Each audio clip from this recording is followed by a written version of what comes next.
Exclamation mark, exclamation mark. C. Your channel icon quickly communicates a lot about your channel. Don't feel bad about judging people, it's not about that. This is about naturally interpreting the world around us based on experiences, values, and such. It'd be difficult to function without it. Do the same thing with these two abstract channel icons. What do you assume about these channels based on the image that represents them? Exclamation mark. It's a bit more difficult with these, isn't it? The first one could represent a soup channel, a ceramics channel, or even pot collection channel. Likewise, the cat channel could literally be about an angry cat that likes music. Maybe it's a company's logo, or maybe it's a kid who just thinks it's a cool picture. We'd have to rely on the channel's title to provide some context for us, which is fine, but if the image could communicate a bit more than this, that would be ideal. %28 tasks. Look at your own channel's icon. Does it accurately represent your content? Is it clearly visible even when it's very small? What stands out about it that might entice someone to click if they saw your comment on someone else's video or saw it show up as a related channel on YouTube? If necessary, use today to whip out your graphic design skills and improve your channel icon. Or, enlist the help of a designer. Often they can give you a lot of valuable ideas about how to best represent your brand through a single, clear image. Resources. Here's all the technical specifications of what size your channel icon should be, what format it should be in, how to update it, and more. If you're looking for a solid, free image editor, check out GIMP. It's like a free, open-source Photoshop. However, even though it has many powerful features, it's not quite the most intuitive program to use for first-time users. If you want an alternative to GIMP, here's a list of free image editors from Mashable. One of these might work well for you. %29 Day 8, Thumbnails Teaching. Any monetized channel that is in good standing with YouTube has access to custom thumbnails. That doesn't mean you have to monetize each of your videos if you don't want to, it just means your account is verified and connected to your AdSense account so you could monetize them if you wanted to. If you don't have access to custom thumbnails yet on your channel, go to your channel settings and go through the process to enable it. There's several ways to use custom thumbnails. Often creators just pick an image from the video that they feel represents the video well and is also enticing for click-throughs and upload that. That's a great strategy, but also consider branding your thumbnails with a semi-transparent overlay on the left side of the image, not the bottom right corner, since that is covered by the video's duration. Not only does this help your channel page feel like a unified experience, which we'll talk about tomorrow, but it will also make it easier for subscribers to easily pick out your videos from an often cluttered subscription feed. For example, Vice has a few different shows, each with their own, branded thumbnails. %30 With over 4 million subscribers, Vice undoubtedly has viewers who subscribe to a lot of channels. By branding their thumbnails this way, their subscribers are much more likely to be able to quickly recognize Vice's videos in their subscription feed. Thumbnails that blend into all the other thumbnails on YouTube will not do your video any favors. Also remember that your thumbnails must represent your video well, it must tease at a bigger story that's enticing to the viewer, and it must be clearly visible when it's displayed in a small resolution 120 by 90 in the sidebar of other videos. That means, with your image editor software, zoom in on the action in the image and make it stand out. While the title provides some context for the thumbnail image and the video as a whole, most people are attracted to the thumbnails first, so try to tease as much of your video's story as possible in it.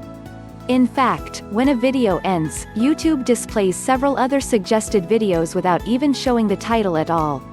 I can hover my mouse over the thumbnails to see the titles, but the thumbnail must create a desire in me to do that in the first place. Tasks. %31 Look at the thumbnails above. Which ones would you be most enticed to click on and why?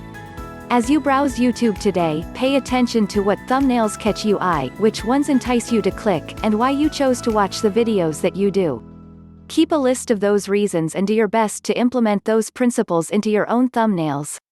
Convert your channel icon or a wordmark into a semi-transparent watermark that you can overlay on your future thumbnail images. Look at your channel page and consider which thumbnails may need to be replaced and updated. Which ones feature action that is too tiny to see? Which ones don't really tease at a larger story? Fix those thumbnails. Resources. This page from the YouTube Creators Playbook is pretty much a must-read. It covers everything you need to know about thumbnail optimization. My friend, Rob Lee, has an entire video training course on Udemy on how to create an amazing YouTube custom thumbnail that goes into the details of beginner, intermediate, and advanced strategies and editing techniques for effective thumbnails. %32 Day 9, Branding Consistency Teaching. Can you imagine looking online for a good book to read and coming to a website like the image below? In today's internet world, how likely are you to pull out your wallet and make a transaction with this site? Probably not very likely. It doesn't look too attractive nor credible. You'd think there's probably better sites out there for what I'm looking for. This is what Amazon.com looked like in 1995. If it still looked like this, the site probably wouldn't be performing the way it does today. We've already hinted that good design equals perceived credibility. That is just as true for Amazon and other websites out there as it is with your YouTube channel. However, the transaction you're enticing someone to make isn't purchasing a book, it's subscribing to your channel. The last thing you want a visitor to think is, there's probably better channels out there for what I'm looking for. That's why consistent branding across all assets on the channel is so important. The channel must feel like a unified, cohesive experience, not a lot of different random videos on a page. Are the same colors being used across the channel? Do the fonts work well together? Is the messaging the same? This includes the header image, channel icon, thumbnails, channel description, trailer description text, and the videos themselves. %33 Consider these two channels. Which one looks and feels more like a unified, cohesive experience? Exclamation mark.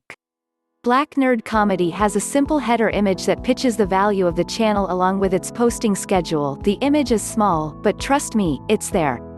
It also uses the same font across the channel and even brands the thumbnails with his face, often the same screenshot of his face, too. The channel icon fits the overall branding, as well. The channel on the right has none of those things. The header image tells you nothing, neither intentionally with text nor subtly through imagery. And the video thumbnails are pretty random. There's no branding happening at all here. So if you came across these two channels, without having seen their videos nor knowing much about them, which channel feels more credible to you? Content aside, which one is more enticing to subscribe to? Probably Black Nerd Comedy. Internet users today are becoming more and more design aware, so design a channel that enhances the perceived value of your content, not one that detracts from that perceived value. %34 Tasks. Look over your channel's design from the perspective of a first-time viewer.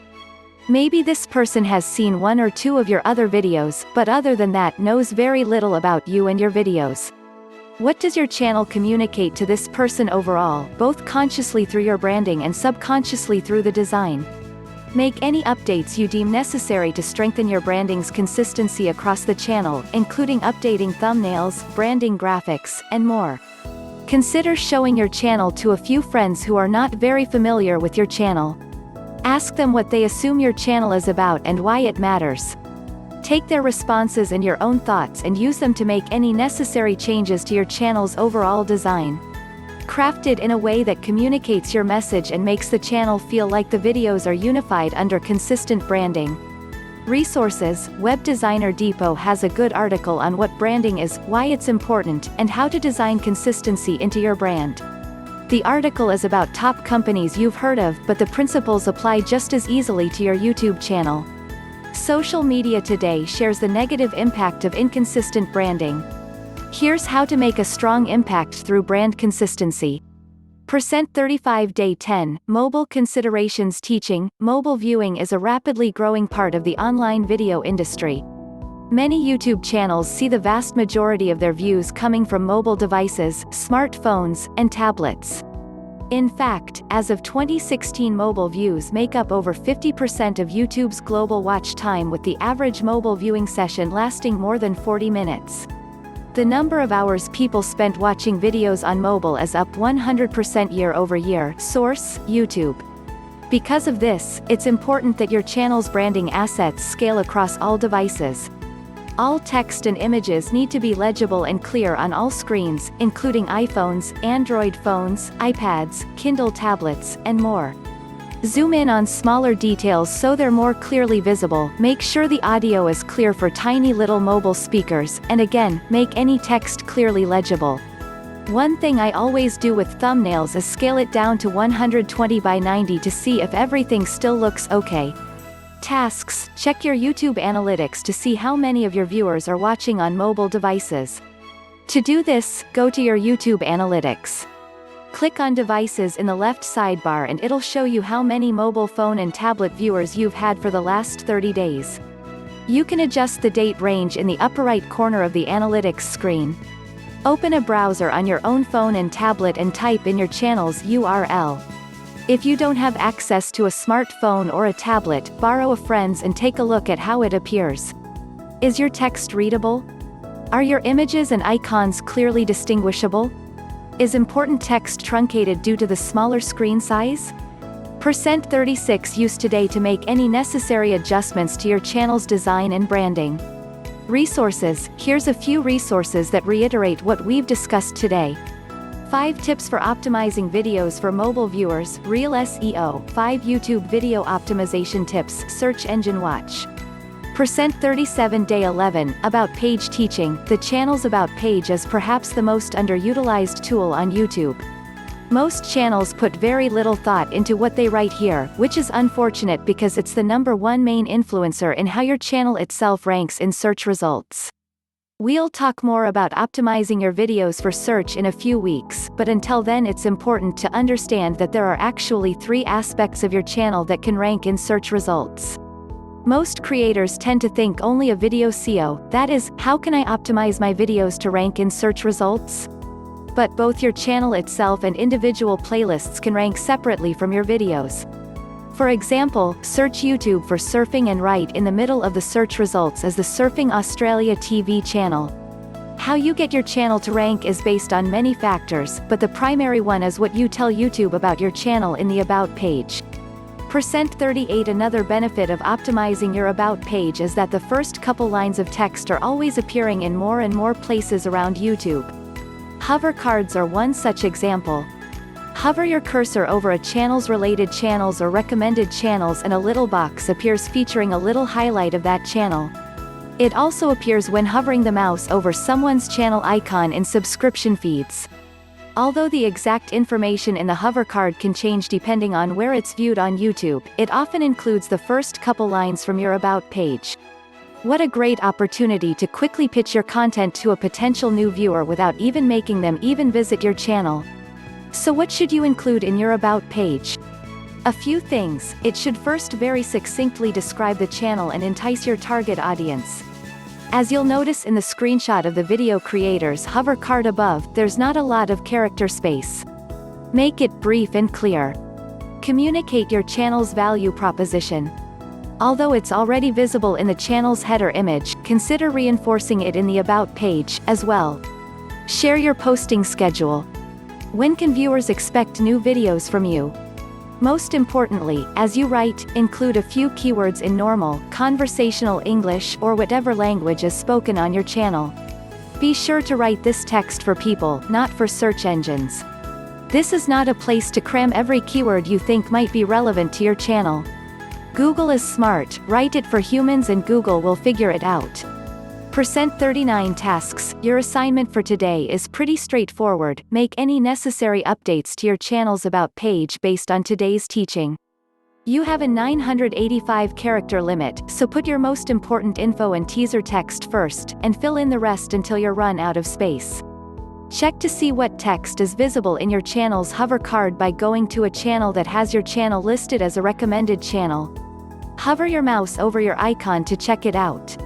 Make any necessary adjustments to the text so it displays exactly what you want to share with potential new viewers. To complete the previous task, here's a link where you can see a few other channels that have you listed as a recommended channel, http://socialblade.com/YouTube, username, otherchans, featuring replace username in this URL with your channel's username, i.e. youtube.com/user/username closing parenthesis. This is rarely a complete list and takes a while to update, so if no channels are listed there, ask a friend to temporarily add your channel or add it yourself to a second channel you might have access to. Then go check out your hover card. Resources. If you're not sure how to edit the About page, this page shows you how. Scroll toward the bottom of the page to find it. %40 Day 12, Social Media Promotion Teaching. We got a pretty simple day for you today. After all the hard work you put into wordsmithing your About page yesterday, today is pretty laid back.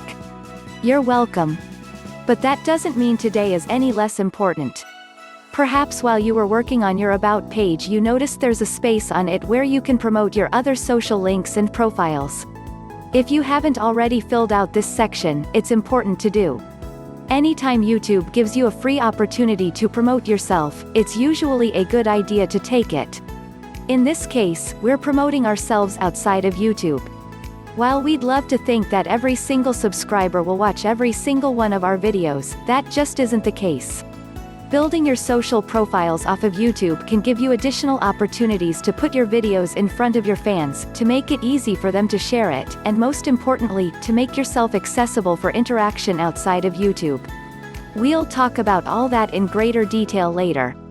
%41 While many creators also opt to promote their other social profiles directly in their videos, that doesn't fit everyone's content.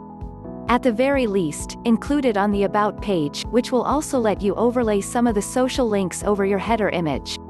Another place to consider adding your social links is at the end of the description text in every video.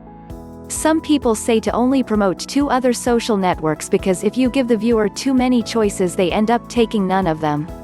However, I know not every viewer wants to connect in the same places, so at first I give all the options. Over time I see which platforms are bringing the most engagement and I'll remove the options that no one is using. And just so you know, don't feel like you need to have an active presence on every social media platform out there. Just pick the ones that work best for you and your audience. Having an inactive presence on some platforms can actually hurt you in the long run. Task. First of all, add your social media accounts and any other appropriate links to the links section of your About page. If you've already added your links here, make sure they're still all social accounts that you use. Next, go to your Upload Defaults page and type in your social links to the end of the description box. Click the blue Save button when you're done. From now on, whenever you upload a new video, it will automatically include this information in the description box.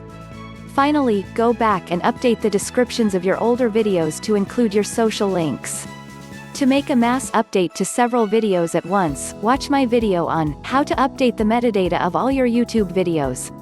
%42 Resources. If you're not sure how to edit the social links on your About page, this page will show you how. Here's 10 social media tips to increase your YouTube presence. %43 Day 13, Tentpole Programming Teaching. If you're unfamiliar with the term, tentpole programming, it simply is when you program content around current trends. You're already familiar with some of them and maybe didn't even know it.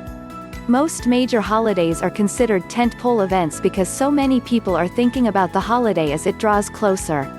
They're planning for it and paying attention to content that's relevant to it. In the US, holidays like Christmas, Thanksgiving, Halloween, Valentine's Day, and even Black Friday are big tentpole events.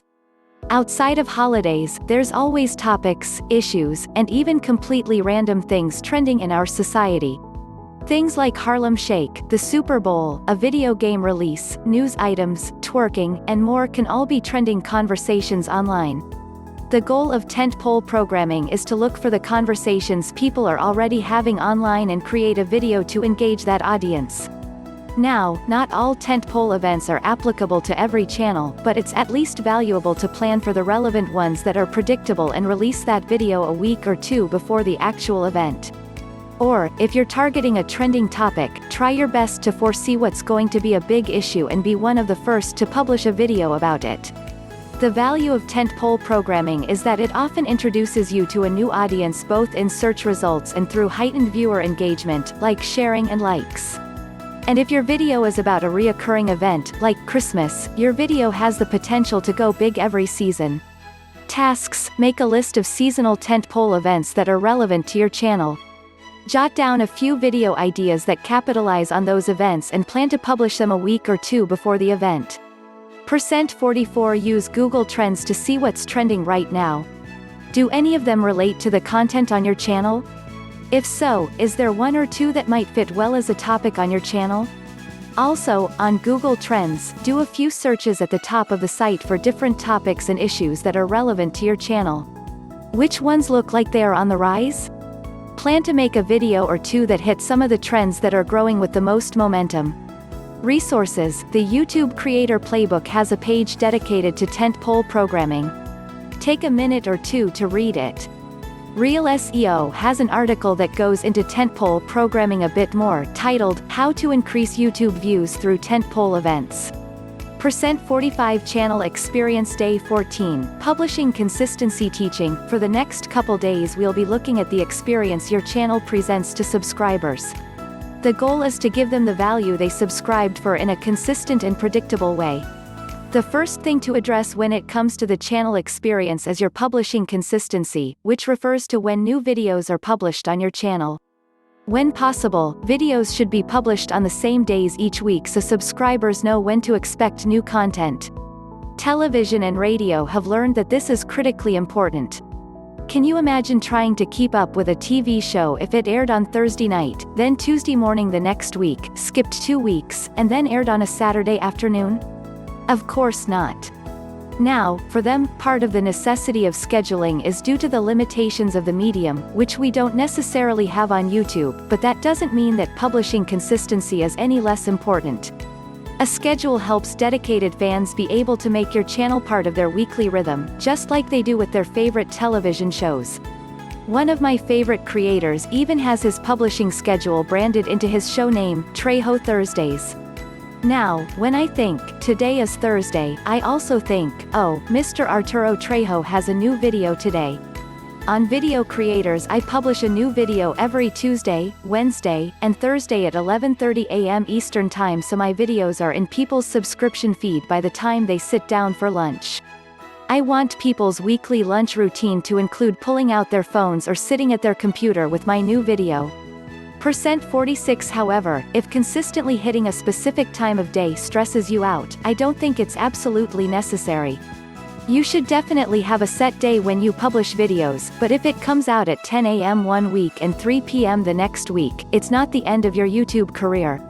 In fact, for most channels I've been a part of, I haven't seen much of a difference in how the video performs due to the time of day it's published. If your subscribers have grown to see that you're consistent, they'll usually check back later that day if the video isn't there. Or, if they're international subscribers, they'll check back the next morning. That said, if you can hit a designated publishing time each week, it's ideal. Definitely go for it and put a system in place that makes it less stressful. For me, I shoot and edit all my Video Creators videos for the week on Sunday evenings. I edit them on Mondays and have them all queued up on YouTube by Monday evening. But what happens if life happens and you end up missing a week? Should you pretend that nothing happened and keep going? Or maybe put video up a day later to make up for it? It depends on your content and audience, but I usually default to apologizing for it in some way, whether it's on your other social accounts or in next week's video. It preserves your relationship with your dedicated viewers and lets them know that missing a week isn't some sort of new posting schedule, but was just a hiccup. If you tell them the story of why you missed, it can sometimes even further humanize you and make it that much easier for viewers to feel like you're one of them, a person who makes mistakes, messes up, and has other life responsibilities outside of YouTube. The other common scenario that interrupts your publishing consistency is if you know ahead of time that you'll be missing a few weeks of videos due to travel, vacation, school, or something else. In that case, just let your viewers know ahead of time how long it will be before they can expect another video. The main principle here is to communicate well with your subscribers. Help them make it easy to integrate your videos into their weekly rhythm.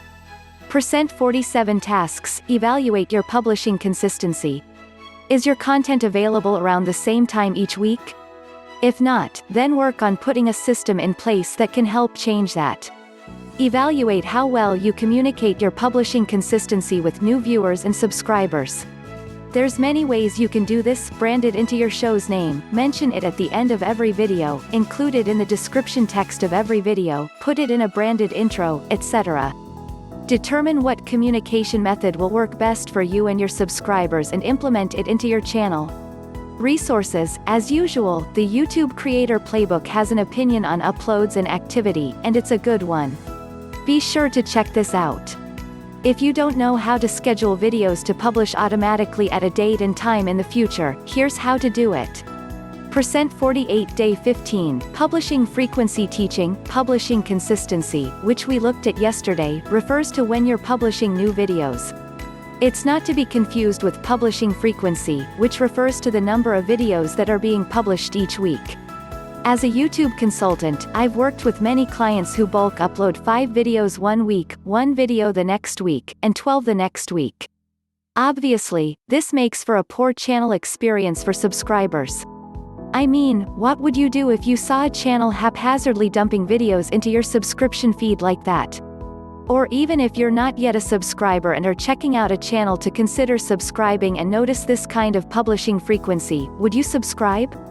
Probably not, unless the content is super valuable and not available anywhere else. It's important to note that publishing frequency is not suggesting there's a right amount of videos to publish each week. There are some channels that are very successful with 5 new videos every day, see SourceFed, and others with 1 or 2 videos a month, see CGP Grey. These channels focus on having a similar number of videos published each day or each month. You can see how the channel experience becomes unpredictable for subscribers if they get 7 new videos one week, no video the next week, and 10 videos the week after that, even if they're all published on the same day each week. The goal here is to publish videos with a predictable frequency in order to create a positive channel experience. Tasks: evaluate your channel's publishing frequency. There's certainly nothing wrong with occasionally publishing an extra video or 2 on a different day of the week, but is your overall publishing frequency each week within a video or 2 of most other weeks? If not, put systems into place that would help you achieve greater balance.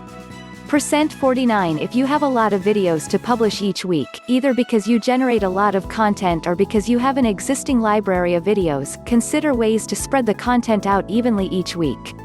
Also consider not publishing the videos that are less valuable. Focus more on building a channel of quality content rather than a channel of bulk content. Resources: surprisingly, even after searching the web, I don't know of any resources to recommend that specifically discuss publishing frequency. These resources below discuss publishing consistency more than frequency, but the principles still apply. A great article from Real SEO on the importance of publishing videos frequently and regularly. If you're wondering what the best posting schedule is for new videos, I share some thoughts on that in this video. A few years ago I talked about how to maintain a consistent video posting schedule on the Real SEO YouTube channel. %50 Day 16, Video Predictability Teaching. We've established that your videos should be published around the same time each week, that the posting schedule should be clearly communicated, and that the video frequency should be about the same each week. These all contribute to a positive channel experience, but so do the videos themselves. For starters, videos should be of similar length each week. They don't need to have the same exact time code, but their length should consistently be within a few minutes of each other in order to contribute to a predictable channel experience for subscribers. If your weekly videos are typically 2 or 3 minutes long, having an occasional 12-minute video is fine, but at that point the style and content is probably very different than your 2 to 3-minute videos. There's nothing wrong with this unless your videos start to feel a bit random with different lengths, different styles, and different types of content. There's an important exception to this: each series on your channel should have a similar video length, not necessarily every video. For example, on Video Creators, Tuesday's video news series tends to be around 7 to 9 minutes long, whereas Wednesday's YouTube tips average around 2 to 4 minutes. I don't necessarily need to shorten my Tuesday videos in order to be more comparable to my Wednesday videos because the video length is similar for each series. When a viewer comes to my channel on Tuesday, they know what to expect. That's the point. Now, I do sometimes have a video on Tuesday that's shorter than 7 minutes and a video on Wednesday that's longer than 4 minutes. That's totally fine. The goal here is just to keep the experience consistent.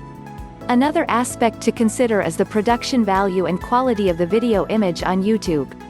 I've seen several channels that have professional channel trailers that look amazing, both in image reproduction, editing techniques, sound, and more. Then I check out the other videos on the channel and I feel like I somehow clicked to a different channel. Neither the production value nor image quality need to look like a Hollywood blockbuster film, but as long as the quality is not so poor that it distracts from the actual content itself, video quality should at least be consistent as a part of the channel's style. %51 tasks. Evaluate the videos on your channel. Does each series contain videos of a similar length, style, type, and quality? Do you feel that the experience is pretty consistent from video to video, or would a subscriber feel like they're playing Russian roulette with each of your videos that comes across their subscription feed? If there is a wide and almost random approach to the content, it will be difficult for subscribers to regularly engage with the content. Based on your answers to these questions, plan to make any necessary adjustments to your content going forward. Don't worry about the videos that are already on your channel. Just plan to make adjustments for future content. Resources. A common question at this point is, well, how long should my videos be? As Greg Jarbo points out, your videos should be long enough to make a point. Perhaps you've heard that you need to keep your YouTube videos to around 2 minutes or so. Fortunately, this is no longer true. Over the past 5 years, the duration of the average online video has increased by 148.1%. Viewers are watching more and more long-form content all the time. So take as much time as you need to make your point or tell your story, and then don't take a second longer. %52 Day 17. In video programming teaching, a user doesn't have to be directly on your actual channel page to start experiencing your channel. As we alluded to yesterday, how you craft and design your videos plays a big role in the perception viewers have of your channel as a whole. One such way to start reinforcing the channel experience is to use a feature on YouTube called in-video programming.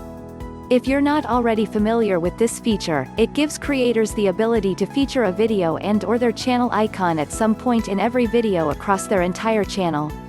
%53 Using a branded watermark not only reinforces your branding, but also serves as a little visual reminder to subscribe when viewers hover their mouse over it.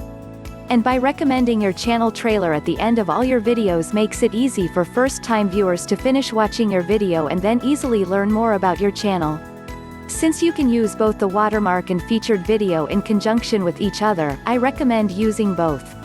For the watermark, use a transparent PNG or GIF that's mostly a light or dark color. Otherwise, it can be hard to see as the scene in your videos changes beneath it. I usually time the watermark to display either at the beginning of the video or for the full duration if I'm confident that there are no videos on my channel where the watermark will conflict with an annotation in the upper right corner of a video.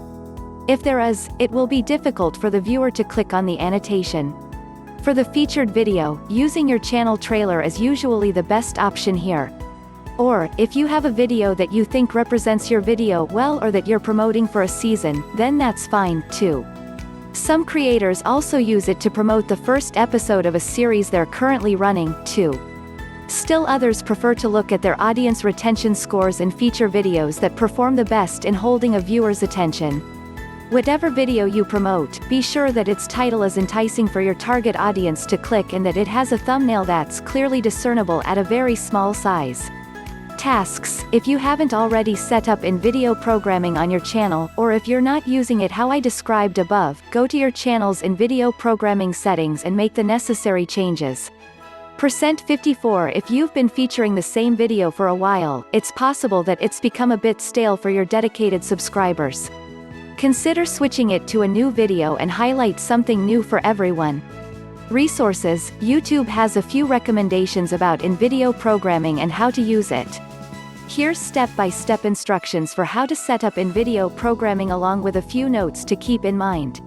%55 Day 18 Branded video intro teaching. A lot of YouTube channels use branded intros, but many don't use them well. Creators think branded intros either add a bit of credibility to their content or makes their channel feel more professional or something. Sometimes this is true, but most of the time you may be actually detracting from the channel experience by adding content to the video that actually doesn't really add any value for the viewer. Maybe you've noticed that many top YouTube creators with millions of subscribers don't use intros. Using one clearly isn't a requirement for credibility nor professionalism, but should you still use one for your channel? Maybe. It depends on whether or not it's clearly adding additional value to the viewer or if you're using to try to extract more value for yourself. For example, if the intro is basically your logo bouncing around the screen like a DVD player that's been on pause for too long, it's not adding any value to the viewer. You may think it's cool, but a logo by itself is unnecessary and may annoy your actual subscribers who have to sit through it time and time again. Worse yet, lame intros can often cause a high abandonment rate, in which case you should find other ways to reinforce your brand identity. For example, an in-video programming watermark works well, as does burning a watermark into your actual videos, verbally mentioning it, and more. The best use of branded intros I've seen are ones that are valuable for two different groups of viewers, those who have never heard of your channel before and those who are longtime subscribers. At Video Creators, I always open a video teasing what the video is about and why it's valuable. I keep my opening to about 15 seconds, which helps hook viewers to watch the whole video.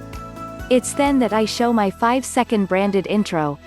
While it contains my Video Creators wordmark, it's also addressing my target audience. Then the intro quickly pitches my channel's value proposition: master the platform. Spread your message. If it's someone's first time watching one of my videos, the value of this intro is that it helps them understand the big picture of what this video and all my other videos are all about. %56 for longtime subscribers, it's a reminder of what we value and why we do what we do on YouTube. It differentiates me from others in this niche. There are thousands of possibilities of how you could use a branded intro to add value to the viewer, though. For example, if you're a daily vlogger and thus have content that's more episodic in nature, an intro could quickly introduce the characters.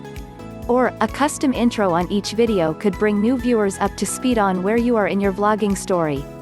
This could be especially true if they've never heard you before or are subscribed, but missed a couple videos. Think of it kind of like a previously on kind of thing. In most cases, though, your intro is an opportunity to quickly tell new viewers who you are, what you're about, and tease your value proposition. For current subscribers, it's a reminder of why this channel is valuable to them and what belief you hold in common. One very important note: never make your intro longer than 5 seconds. Never. Period. If you can't get it to 5 seconds, you're trying to say too much. No matter how valuable it is, if it's longer than 5 seconds you'll likely increase the abandonment rate of your videos. Tasks: first, watch my video, 3 questions to ask before using a branded intro, and consider if you really need an intro or not. If you deem that using one is absolutely necessary, then proceed to the next task. In your YouTube analytics, look at your audience retention graphs for several different videos. Do you see that a high percentage of viewers are abandoning your %57 videos around the same time that your intro plays? If so, that's a good signal that you either need to stop using it or change it.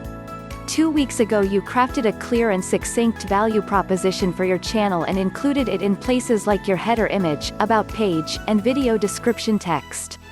Now it's time to make an intro video that revolves around that value proposition. Even if you can't actually create the intro today, draft some thoughts on what it might look like and how you'll make it valuable both for new viewers and subscribers alike, all within 3 to 5 seconds. Resources: I address the question, should you use a video intro for your YouTube videos, in this video. It looks a bit further at most of what we discussed today. If you want to make a slick-looking video intro in 10 minutes or less, here's how I made mine. Short, simple, sweet, and very cheap. If you're unfamiliar with audience retention, learn more about it here. %58 Day 19, End Card Teaching: when your video ends, the viewer has 2 options. They can either leave YouTube or click on another video, either from the related videos or in their subscriptions. Neither one of those options are good for you as the creator. If they watch your video and leave YouTube, it's a bad signal to Google if too many people do it. They want viewers to stay on their platform as long as possible, so if your video is the end of the viewing session for a lot of viewers, your video will be ranked lower in search results.